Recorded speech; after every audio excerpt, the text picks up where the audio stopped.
It's the state of the dungeon. It's a video that Rob does about his games. Yeah! Well, that was certainly a thing that happened. I'm Rob, and this is my State of the Dungeon address, the after-action report of the game that took place on the 9th of December, the year 2021. It was the final session of a turn of Paranoia, Mongoose Publishing's edition. All players were in attendance. The party had previously, in the session 0, rolled up characters, and that was fun, certainly. And then they had been whisked off to a briefing and jammed in the sewers, trying to track down the source of some, frankly, treasonous music that had been playing over the PAs. And, of course, Alpha Complex, they're troubleshooters. They have to hunt down traitors, so into the sewers they went, without anything other than their most basic gear. Their jumpsuits with the reflect armor that only works on red lasers, and red laser pistols, and they were ready to go hunting for traitors. Their initial encounters mostly were dealing with the problems of being in sewers. That is, they smell terrible, they cover foul semi-fluids throughout to try to flush them out through Alpha Complex, and they're sometimes home to unpleasant things. The group had gone past small, furry, what they thought might be some sort of bots, with tails, beady eyes, and sharp teeth. Those, however, didn't do very well to laser fire or exploding tunnels. They found that areas of the sewers weren't in the best of condition, including areas that the walks on either side of the channel were in disrepair, which required them to find a way to ford the sewage, which ended hilariously when just about everybody got at least a little dunked in sewage. Some people going for full immersion. They also found out that there are robo-crocodiles in the sewer, which made an appearance. And then they found out that there was a troubleshooter who had been down in the sewers for a very long time, who they made an alliance with. He was looking for commie mutant traders and was kind of convinced they were until they convinced him that they really weren't. And all the traps that he had set that they had broken down, weren't helping him any. So he pointed them in the direction to where the signals were coming from, which was darn nice of him, and decided he was going to go on a flanking maneuver to make sure that they could round up all the traitors at once and take care of them. So he kind of stepped off on his own as the group went into the tunnel towards the traitors, where the music was coming out louder and louder. Before this, they had also fought some sort of deadly cleaner bot, but yeah. So they're going down the tunnel. It's tense. Then they start hearing footsteps behind them. They stop, the footsteps stop. They move forward, the footsteps move forward. Pretty scary stuff. They look back, nothing there. They keep moving. This time an energy blast flies out and just barely misses John's head. John turns around and gets ready to return fire when he notices that the target is a small child. Well, 10 years old, but big enough to be carrying a laser rifle, which he had just finished shooting at John. Well, John prepared to shoot. He's a threat. He's carrying a contraband weapon. But at the same time, all characters of Alpha Complex are taught that the youth are the sacred kernel of culture in Alpha Complex. They are to be nurtured and protected. They are the hope that eventually clonedom can live in a world without commies and mutants and traitors. So John decided he was going to plug him anyhow. There's not a lot of sentimentality here. And this is the important part, though. Many games have a system where you have an attribute, you have a skill, you get some dice, you roll, and you try to get successes. A basic dice pool system. Well, Paranoia's got that. But they also have something else. They have cards. They have all these action cards, and everybody gets 4 of them. The abilities that the cards give vary wildly. Some of them, for instance, give you a benefit of some sort to help you succeed at whatever you're trying to do. Some of them are defensive in nature and can save your butt if something bad is about to happen. Some of them can screw with somebody else, making a relatively easy thing very difficult. And some things just cause chaos, because that's very much in keeping with the world of Paranoia. These are an X factor every bit as much as not having complete control over what you're skilled and not skilled at. So, these turn out to be actually really, really powerful in the right hands. And since a lot of these are open to interpretation, this being a fairly narrative game, they got used. First of all, to fire off that shot, John used one of his action cards. Combined Fire, allowing him and another troubleshooter to fire at the same target. The other troubleshooter, it's a free shot and they get a bonus, but they get to pick. Do they shoot at the target, or do they shoot at the person who played the card? Interestingly enough, while John shot at the child, he picked Carl. Carl saw him shoot at a child, shot at John. Now, bear in mind, they are both terrible with guns. They both missed. Even though this was a practically point-blank shot for Carl, and with the advantage, he still missed shooting him in the back. So, thus begins the madness. For over an hour, this battle raged. First of all, it's important to know that for the most part, the group was in pretty good health. Nobody really taken any serious damage throughout. The first session went really smoothly for Paranoia. That ended pretty quickly as Reed pulled out his red laser pistol and got ready to shoot at John. However, he had a critical botch because somebody played a card and sabotaged his gun. His gun exploded, taking off most of his arm with it and leaving him maimed. So, now he has no gun and one arm. But he's in shock. He's not feeling it at the moment, so he still wants to try to participate. While John and Carl try to slug it out a bit. But John realizes that he is outnumbered. Other people are also now excuse me. This will be cut out. Other people are painting him as a traitor, and he knows what happens to traitors. So he dodges by jumping into the sewage. Which means that he now can neatly dodge anything that's thrown his way, and it's more difficult to hit him. So a couple people try, but without a great deal of success. And otherwise, some people have fired at the child. So much for the cream of Alpha Complex's citizenry. Eventually, the child gets taken down because, well, there's no other way to say it. Toys used a dirty shot and dropped the kid by, well, he'll never grow up to be a man, in the one sense of the word. Horrible. Just, if you're sensitive to violence against children, please remember that all people in this video are purely fictional.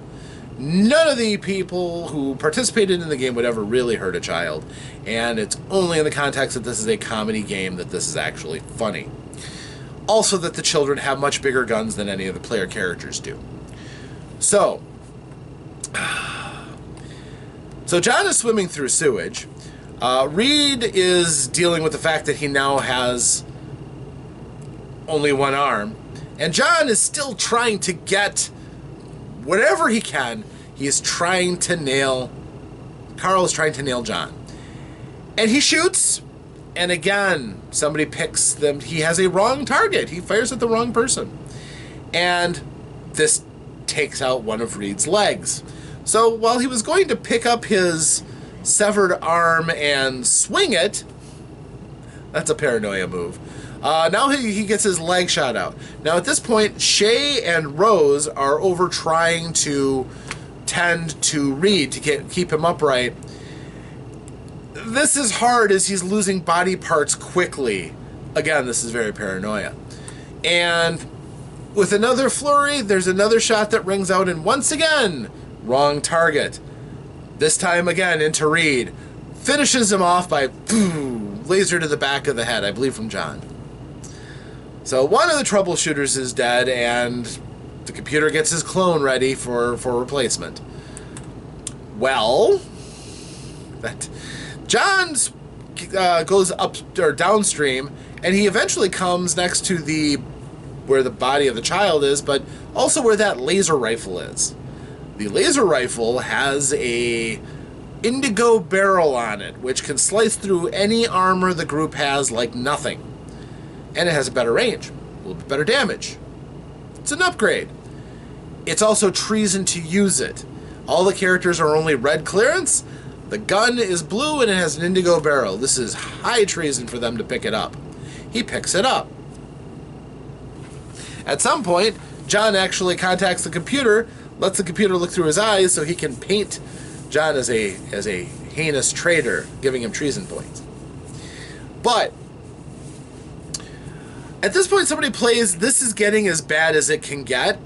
So a group of 10 youngsters with guns, Gauss rifles, cone rifles, flamethrowers, and laser rifles come down. This was Reed's last hurrah. This is actually before he gets shot. When he sees these menaces coming and getting ready to open fire on the group, he doesn't have a gun anymore, but he does have an explosive core. He's a pyro. He patched together this janky explosive, and he decided with his offhand he was going to pick it up, arm it, and chuck it at the children who are 30 meters away. It's a heck of a throw.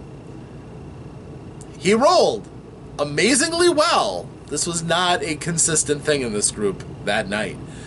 But he two-hopped it off of the sewage, and it went into their midst and blew up children. Again, this is comedy, remember. We are not sick people. But it took care of a lot of them and sent the other kids running because, well, now they're being shelled.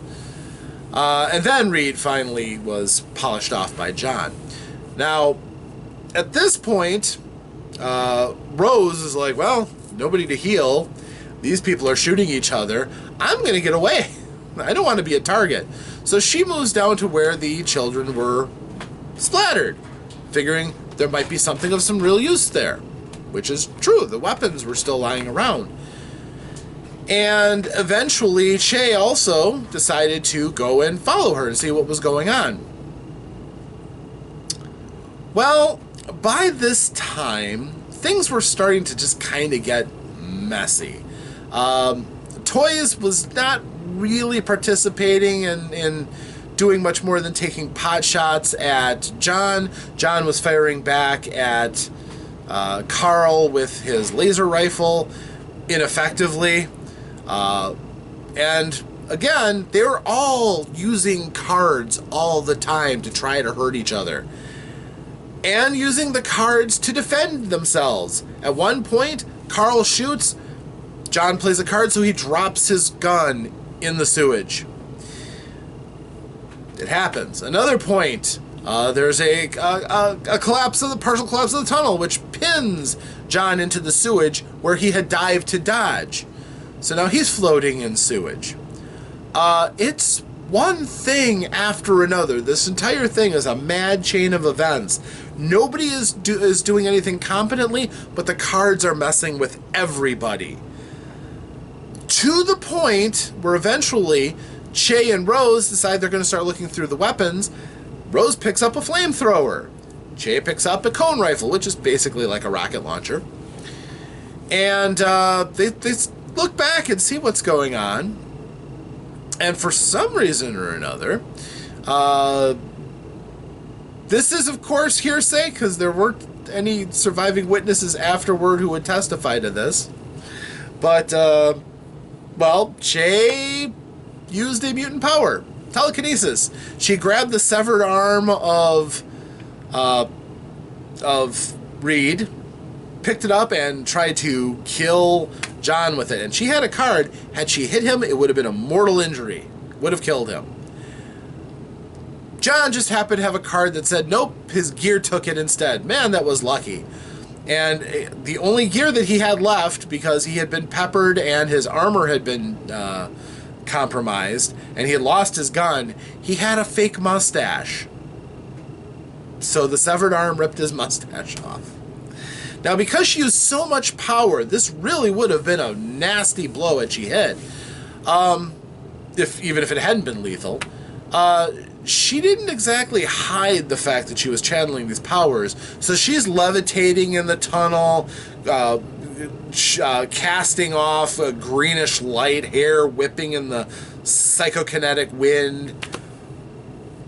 Well, just happens that Rose sees a traitor right in front of her, a mutant. Oh boy. And she's got a flamethrower. She can't use the flamethrower very well, but she tries. Now, out of all of this, a lot of the most desirable skills characters have, usually the best skills they have by the time their characters get to the best skills, aren't the A-class skills like guns. Somehow, though, Shay got like a +5 in athletics, and boy did she exploit it. She dodged and dipped and weaved every time Rose tried to hit her with the flamethrower, which would have hurt tremendously. Again, no real armor to it. All she did was get caught in the back blast herself, which was starting to do critical damage after a couple squirts. At this point, John was moving up. He decided that he couldn't shoot at all, and Carl couldn't shoot at all. And by this time, Reed Toys looked like he was kind of losing interest in the whole thing. Reed, too, was coming in bounds. So John came up and looked like he was going to menace him with the rifle as a club, because he had melee skills. It was at this point that Shay decided that she probably could not shoot Rose accurately either. Again, no gun skills. So she decided she was going to shoot a non-moving target, the ceiling over Rose, to try to cause a tunnel collapse and get her. So she rolled. And it was at this point that the player of toys pulled out his trump card. Utter chaos. The absolute worst possible thing could happen. And as the side note, GM turned the thumb screws. I'm like, okay. So she fired her cone rifle into the ceiling, and that's when she hit the gas main. Boom! The whole tunnel got blasted. So everybody had to make a check to see if they could avoid the damage. That instantly killed Rose, who had already been injured, so she's dead. That did take out Carl. He's dead. It also took out Toys. Ironically, he used the card. He's dead. Somehow, John survived getting injured in the blast, but not dying. And again, with her freakish athletics ability, Shay survived with only getting hurt. A little bit of a scratch compared to what everybody else got. Poor Reed, who was just walking in on the scene after being delivered by Express Bot, got some of the blast in his face, and he himself was hurt too, which, welcome to the party. But that left the group to kind of figure out what they were going to do in this situation, because at this point, well, John knew a little bit too much. Shay knew a little bit too much. They're both holding treasonous weapons. That cone rifle was blue clearance, so they're holding weapons outside of their security clearance. One of them's a mutant, and they both said, you know what? we're good. We can work together. So, standoff. And Reed just showed up. He was just happy to be there. So, maybe he filed that for his own personal information. Who knows? But they had dropped the weapons before anybody else could really see what happened. So the rest of the group's second clones come into the scene, and they get briefed on what happened. Treason. Oh my gosh, it was terrible. These children, what they did. Yeah. So the group now has all their weapons, so they're all set. They decided not to take the treasonous security clearance weapons that had survived the blast. Not that there was much left. And continue to progress along the tunnel because there really wasn't anything else to do. The tunnel was still passable, although it was choked with rubble. To some degree, they had to claw over it, but nothing too serious. And following the tunnel around a bend, they found a door. Apparently, the door leads to a studio that had long been abandoned. It was the site of the beloved holovid show Captain Bataroo, which was made for children. Captain Bataroo is a warbot who was given a large oversized orange jacket and a painted-on mustache. And he entertained children until the death toll got to be so great that they had to shutter the show. There's a tolerance on how many children can die in a children's show in Alpha Complex, and they went over it. So this place had been abandoned, but these children, with their high-end weaponry, had gotten into the studio and were using its broadcasting equipment to pipe all these treasonous songs over the intercoms. So the group goes in and finds out there's 12 children running around with high-powered weaponry still, playing vultures and commies and shooting at them. To be fair, the group proved to be pretty lucky. The children didn't do a great deal of damage, even with their overpowered weaponry. A couple of things that were interesting. They had blocked off the door by shoving a couple of crates full of ping pong balls. So, ping pong balls everywhere. Now, if you've ever stepped on a ping pong ball, they're not slippery. They crush relatively easily. So, this wasn't a hazard per se in that way, but they would come into play in one particular instance. The group had to kind of decide how they were going to survive against this horrendous wave of incoming fire. They tried using stacks of boxes that were in the studio as best as they could to defend themselves. But, as it turned out, Rose got caught afoul of a tangler, which completely wrapped her up in a cocoon of steel-hard polyfibers. So she couldn't really do much offensively. The group used their cards again to their best benefit to try to survive and stay off their demise. A couple of cards proved very useful. For instance, Reed 2 found a minigun stuffed in one of the crates that, the children had access to high-power weaponry.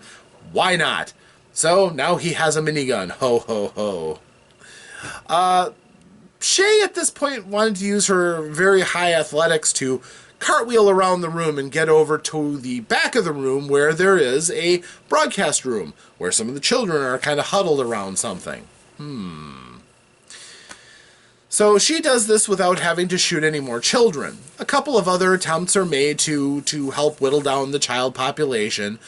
For instance, at one point, so he's not directly attacking, Carl shoots at a boom mic to try to knock it over and knock some kids out of the way. Of course, Reed merrily starts hosing down children with a minigun. It's quite a scene. Rose just tries to get free, but the Tanglers are pretty nasty, and she's left cocooned using only cards to try to defend herself by hiding behind the statue, or actually what was once the working metal body of Food Vat, who was a mascot for Captain Bataroo. The group actually does manage to down a few children, again largely due to that minigun in play, when all of a sudden a secret closet opens up and out rolls Captain Bataroo, the warbot, with a thick German accent and his electro flail arm and laser cannon under his jacket. He starts looking for who are good little boys and girls and who are the traitors. And immediately there's a tug of war for his loyalties as the group makes their pitch on why the children are horrible children. And the children start screaming out that the troubleshooters are traitors. They're attacking children. Well, the children aren't as persuasive as a couple of members of the group, especially since the children are all holding inappropriate weaponry. So they actually convince Captain Badaru to turn around and flame children. It's so wrong. So wrong. It was kind of glorious in its own way, though. So this was going on. It tied up some of the children. There was still a battle going on. One other card really needs to be made of note here, because Carl used it twice, and it still disturbs me a little bit. It's called Mistaken Identity.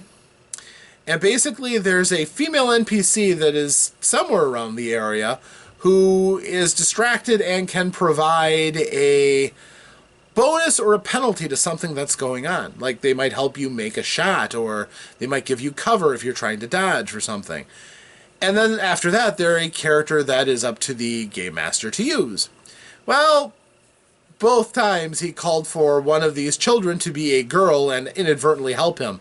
In this case, by getting in the way of the other child with the laser rifle who was trying to shoot.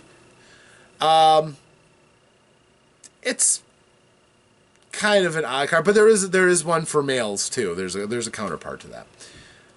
But for the most part, the group did a pretty good job of, number one, keeping Captain Badaru from shooting them. There's only a couple of accidental injuries there. Eventually, Shay did get over to the door to the broadcast room and took the doorknob off so that she could get in. And Rose did eventually start trying to saw at the bonds that had been holding her in place. The battle had pretty much drawn to an end. The children were now basically almost futilely trying to hold off Captain Badaru, while Shay was trying to bind up the children in the broadcast room who were clearly singing the treasonous songs. And as things were wrapping up, all of a sudden another secret panel opens up, and in comes Tila O'Malley, hero of Alpha Complex at Broadcast Star.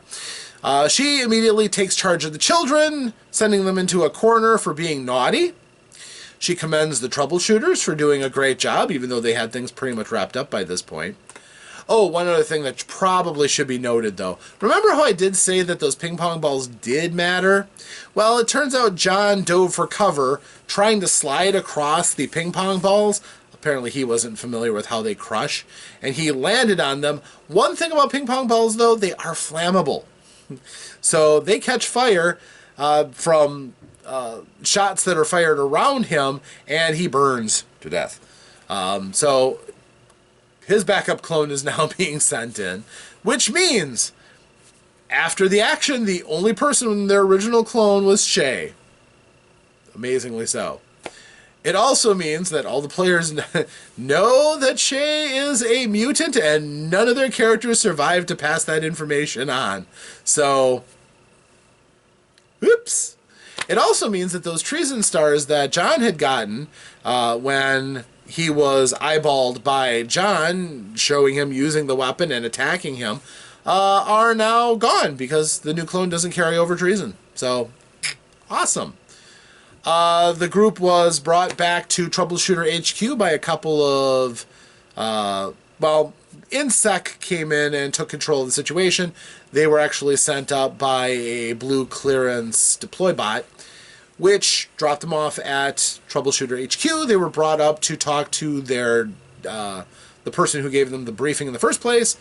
They were debriefed. They were scolded a little bit for shooting children, but Tila gave them a nice glowing report. And what's he going to say? If Tila O'Malley says they're awesome, they're awesome. So they got out of the debriefing without having any new treasons on their head, surprisingly. And everything seems to be going pretty well. So, some thoughts on this. This was, of course, the end of this segment. It is not the entirety of the Ascend and the Clones, which is actually broken up into several segments, but it is as far as we're going to do at this juncture before we jump into the next game. Which, if everything goes as it should, will be a Strangely Gooey Holiday, the adventure that I wrote for Gooey Cube. But, because it'll be just in time for the Christmas episode. If not, then we will do the Foulest of Spirits, which is again, 5th edition Gooey Cube adventure right after the Darkest Dream. But, on Paranoia, I have meant to run Paranoia numerous times.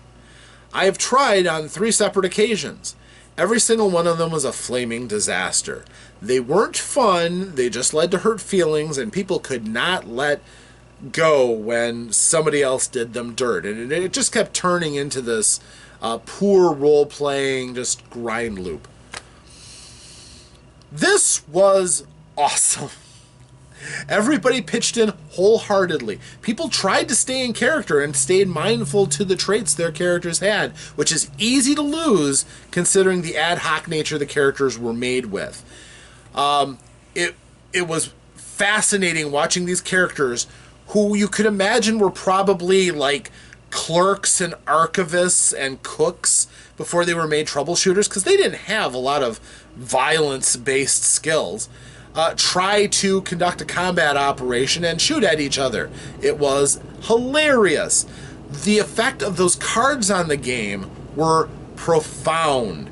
It really does change the scope and flavor of the game. It almost turned it more into a game like Red Dragon Inn, where those cards dynamically changed how the face of the game went. And because they were so narrative, the players frequently kept interpreting the cards so that they would have all of these varied effects.